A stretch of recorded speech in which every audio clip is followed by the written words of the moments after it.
सभी को प्रणाम। डे 117 हमारी भावी पीढ़ी और उसका नवनिर्माण।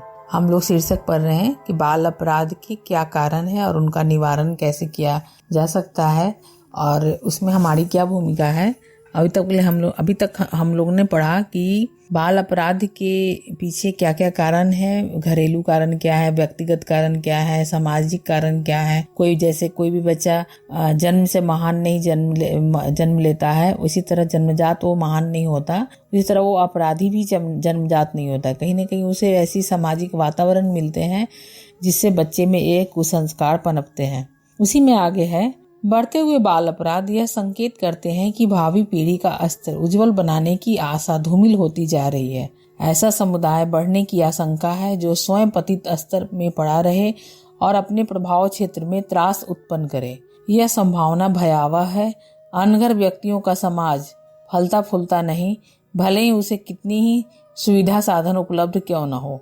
प्रगति की बात सोचने वालों को इस तथ्य से भी बेखबर नहीं होना चाहिए कि उज्जवल भविष्य की संरचना में परिष्कृत व्यक्तित्वों का बाहुल्य भी एक बहुत बड़ी आवश्यकता है। यह समस्या बिना सुलझी पड़ी रहे और व्यक्तिगत चरित्र का स्तर गिरता रहे तो समझना चाहिए कि ईश्वर ही रक्षक है। बाल अपराधों के कारण तो सामाजिक एवं आर्थिक भी हो सकते हैं।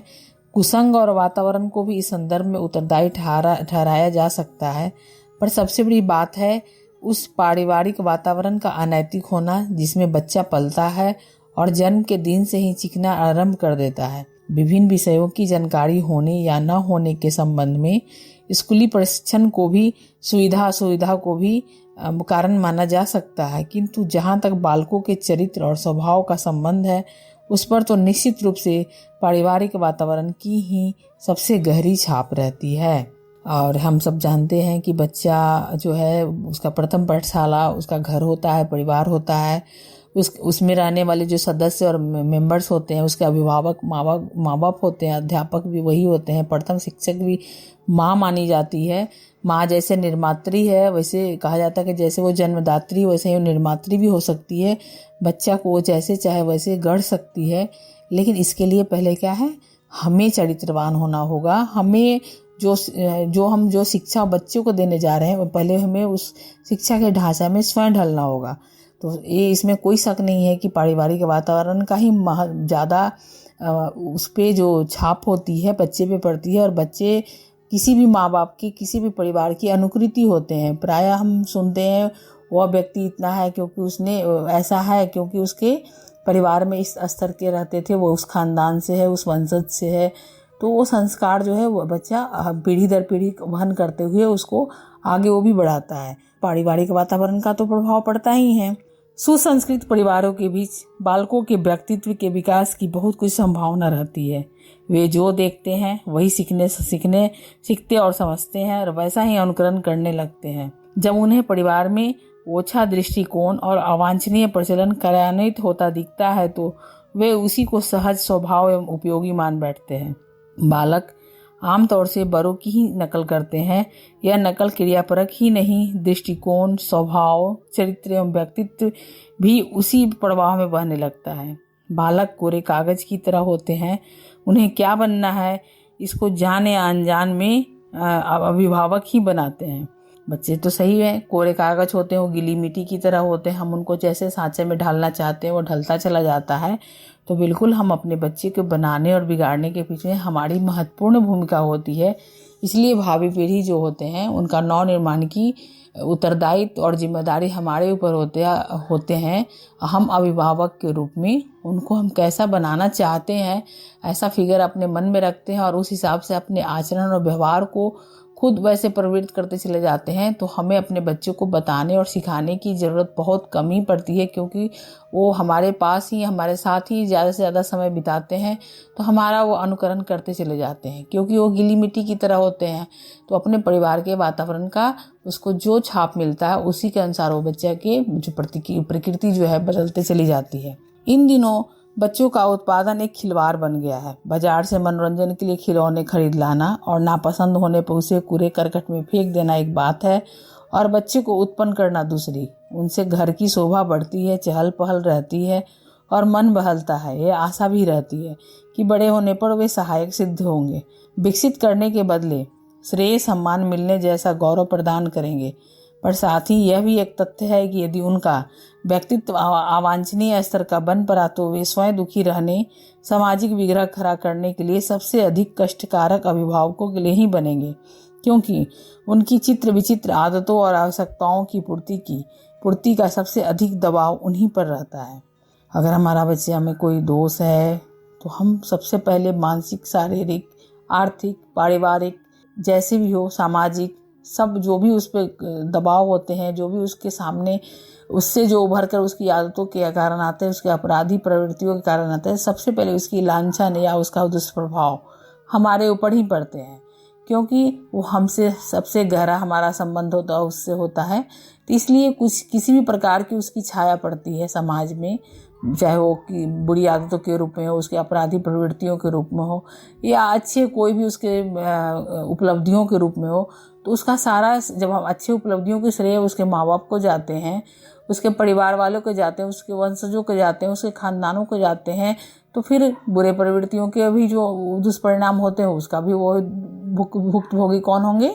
हम परिवार ही होंगे, हम अभिभावक ही होंगे, क्योंकि हमसे वो बिलोंग करता है। तो हम उन्हें कैसी शिक्षा और विद्या दिए हैं, ये बिल्कुल हम पे ही ये थोपा जाता है।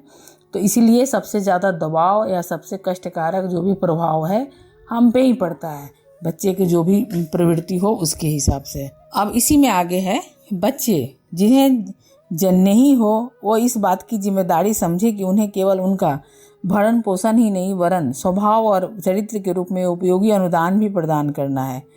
यह कार्य सर्वप्रथम अभिभावकों को इस संदर्भ में अपना उत्तरदायित्व समझने के रूप में करना चाहिए। उन्हें अपना निजी आवरण और परिवार का वातावरण ऐसा बनाना चाहिए जिसमें नई पीढ़ी को ढलने का अवसर मिले। इस कर्तव्य से विमुख रहने पर वह सारा प्रयास एवं खर्च निरर्थक चला जाता है जो भरण पोषण, शिक्षा, सुविधा आदि के निमित्त किया गया था। समझा जाना चाहिए कि नई पीढ़ी को सुसंपन्न बनाना ही नहीं, सुसंस्कृत बनाना भी अभिभावकों का ही कर्तव्य है, और उन्हें इसके लिए न केवल अपने को वरन उस समूचे परिवार को भी समय से पूर्व तैयार करना चाहिए जिसके बीच रहकर नवजात को पलना और ढलना है।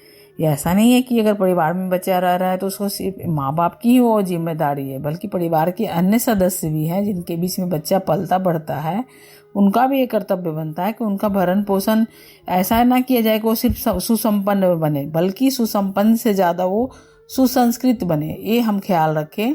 और बच्चा जब यदि सुसंस्कृत बनेगा तो वो सुसंपन्न भी बन जाएगा, क्योंकि सुसंस्कृतता संस्कारिकता एक ऐसी धरोहर है, ऐसा धन है जिसको कोई नहीं छीन सकता, और यही पीढ़ी दर पीढ़ी जो है वहन होते हुए चला जाता है। अब इसी में आगे है एक और पैराग्राफ कि बढ़ते हुए बाल अपराधों के संदर्भ में सबसे बड़ा कारण है उस परिवार का असंस्कृत होना जिसमें रहकर उसका पालन पोषण हुआ है। संपन्न एवं शिक्षित होना एक बात है और सुसंस्कृत होना सर्वथा दूसरी। आवश्यक नहीं कि तथाकथित बड़े लोग सुसंस्कारी भी हो, बच्चे सुविधा संसाधनों के सहारे सुसंस्कारी नहीं हो सकते, वरना सच तो यह है कि ऐसे वातावरण में आलसी, अहंकारी, दुर्गुणी और दुर्व्यसनी बनने के आसार अधिक रहते हैं। यूं दरिद्र परिवारों में भी दुष्प्रवृत्तियों की कमी नहीं रहती। यही है वह अवांछनीय वातावरण जिससे बच्चों का व्यक्तित्व और भविष्य बिगड़ता है।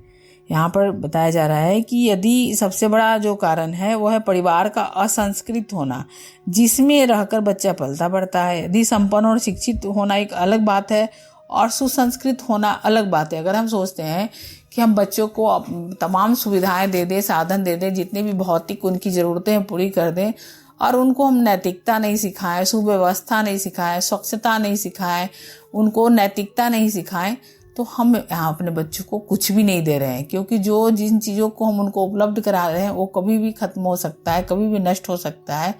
लेकिन उसके आचरण को यदि हम व्यवहारिक बना रहे हैं, उसके अंदर जो संस्कार डाल रहे हैं, अच्छे अच्छे संस्कार, वो कभी कोई भी उसको नहीं छीन सकता है, और वही उसके आगे जीवन का सबसे बड़े आधार बनते हैं। तो इसलिए सुसंपन्न होना अलग चीज़ है और सुसंस्कृत होना अलग चीज़ है।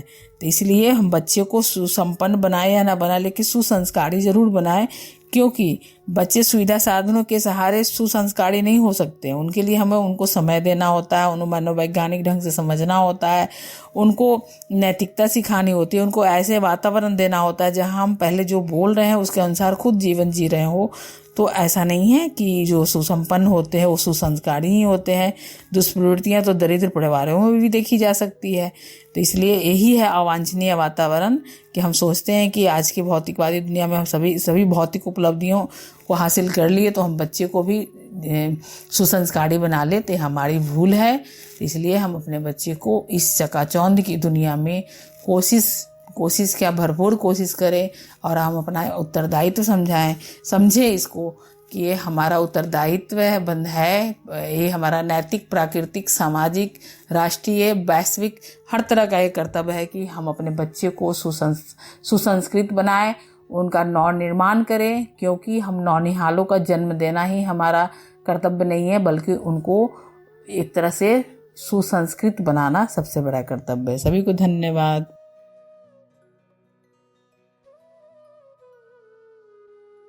हमारे YouTube चैनल को सब्सक्राइब करें और बेल आइकन को दबाकर ऑल पर क्लिक करें ताकि आने वाले सभी वीडियोस की नोटिफिकेशन आपको मिलती रहे।